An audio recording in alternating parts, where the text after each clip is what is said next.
Een drukke bedoeling vandaag in Oostburg. De vierde etappe van de Renewi Tour stond namelijk op het programma. En de Eenhoornstad was daarvoor de startplaats. De dag begon met een ploegenpresentatie op de markt. Hier vroegen we David Dekker wat hij denkt van de wind hier in Zeeland. Ik hoop dat het zijn naam een beetje waarmaakt. Ik denk dat het al vooral in het begin van de etappe zal zijn. Misschien de lokale ronde in de finale misschien iets minder. Maar ik hoop van wel in ieder geval. De jarige Fabio Jacobsen vindt het toch bijzonder om op Nederlandse bodem te koersen. Ja, natuurlijk.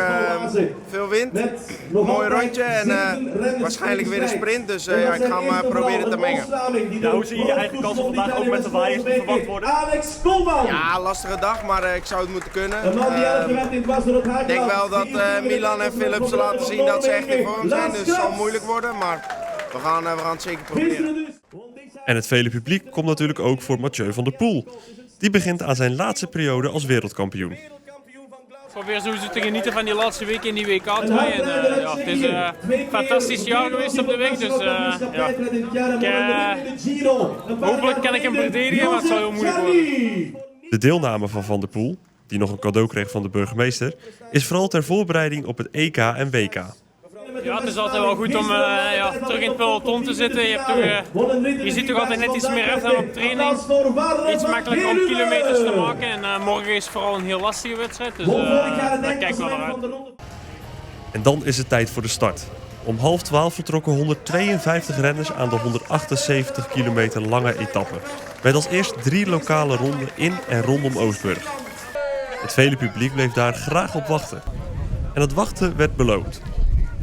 Want na de kopgroep kwam dan toch ook echt het peloton voorbij. Een mooie dag, zo concludeert ook de wethouder. Ja, het is een superdag. Het weer zit mee. Heel veel mensen op de been. Ik heb ook gehoord dat er heel veel mensen op de fiets zijn gekomen. Dus dat is ook fantastisch om te horen.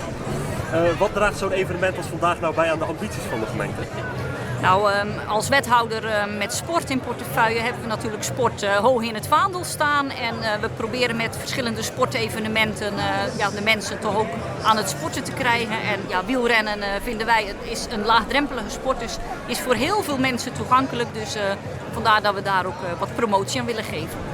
De etappe werd in Aalter uiteindelijk gewonnen door de Belg Jasper Philipsen.